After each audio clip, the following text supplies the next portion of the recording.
But let's focus on L&T now. Analysts believe that the Red Sea conflict can have some impact on the company. According to a BNP Paribas report, the rise in ocean freight costs can have some impact on the company's near-term margins. To get more clarity on the impact of the Red Sea attacks on the company's business, Mr. Sarma, the whole-time director and senior executive VP, Energy at Larsen & Toubro, joins us on the show. Hi, Mr. Sarma. Good morning, and thanks so much for joining in. Well, could you clarify a couple of points? You all have exposure to the Middle East, but I believe they are the safer zones. So has there been any execution problem on business or any kind of hurdle you have faced? And also, if you could tell us, freight costs have gone up because of the Red Sea conflict. Will it have an impact in the near term? Very good. Good morning to all of you. And let me also take this opportunity to wish Happy New Year 2024. Happy New Year, sir. Thank you for having me here. Actually, I think I feel that headline was a little bit misplaced because we need to understand the specifics of the business we have in the Red Sea area. Actually, just to put it in a nutshell, I think we are having a large volume of business. There are two business streams involved. One is the solar energy park we are doing for aqua power and air products for the green hydrogen. And then a very large, significant part of the business we are doing for the hydrocarbon business for Saudi Aramco.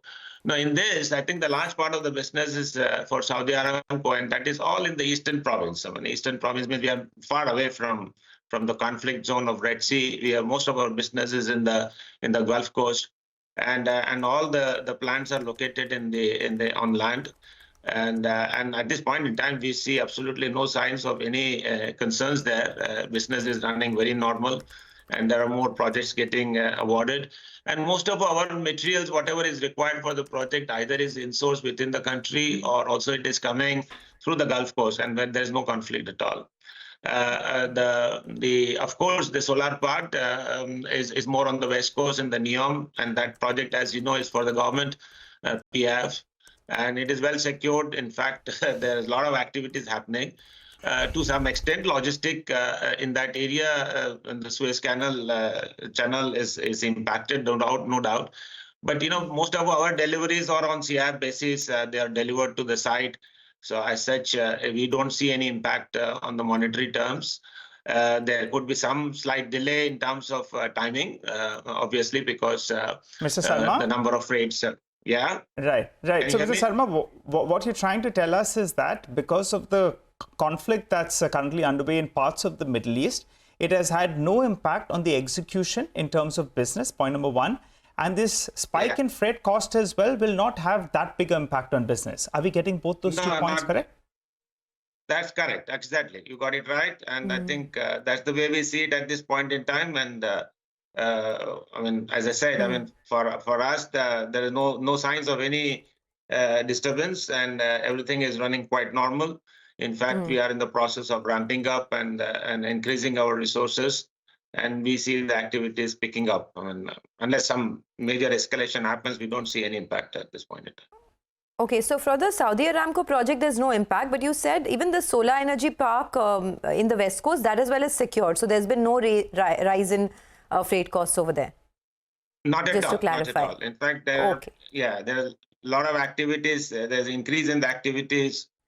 And just for information, I mean, there's a huge number of delegations from India are visiting NEOM because everyone sees great opportunities. So I think it's a moment to rejoice and make use of these opportunities.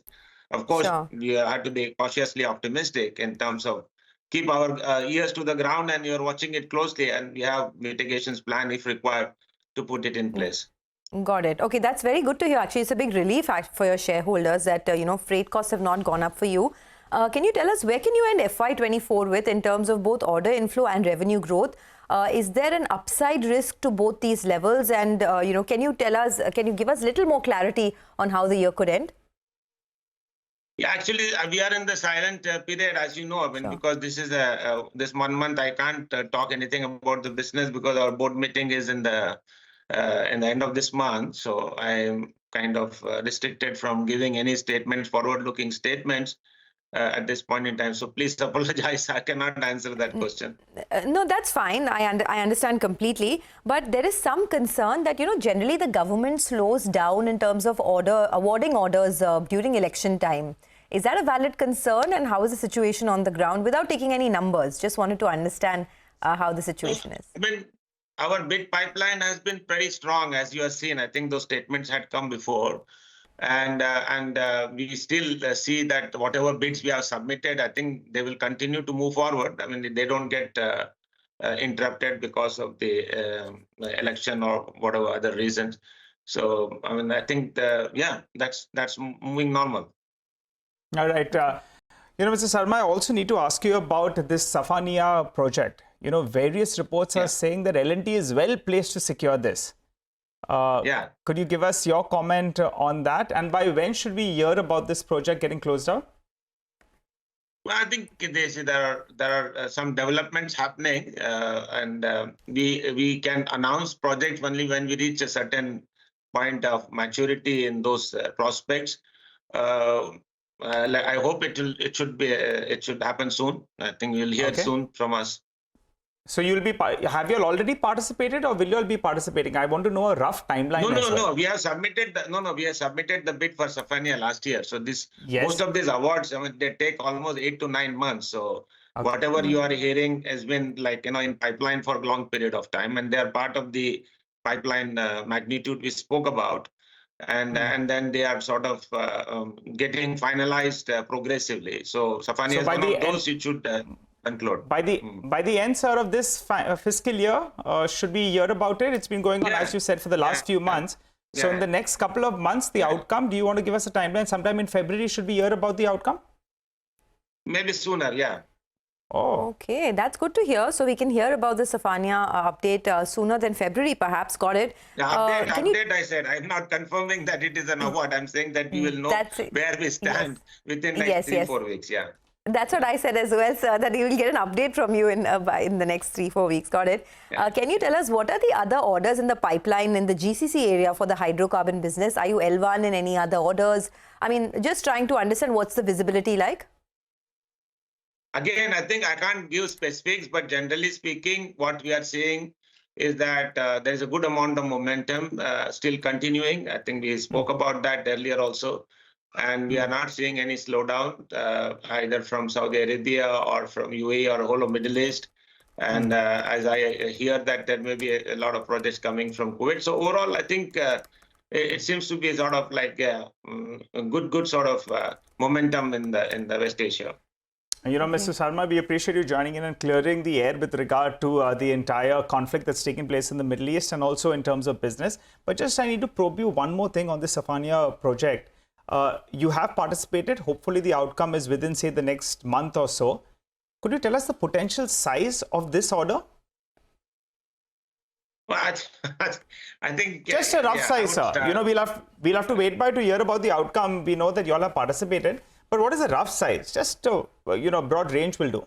I mean, see, most of the projects, as you know, in the West Asia, what they are coming up these days, the tenders are quite large. So it will fall under those large categories, mega category.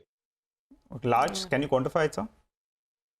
We have a guideline. Normally, when we announce, we sort of give a range. What is defined as large? What is defined as mega? So it will be one of those large projects. Okay. Yeah. Can you give us, just to understand, of course, I don't want key numbers on the margins, etc., but margins have been slightly on the muted side.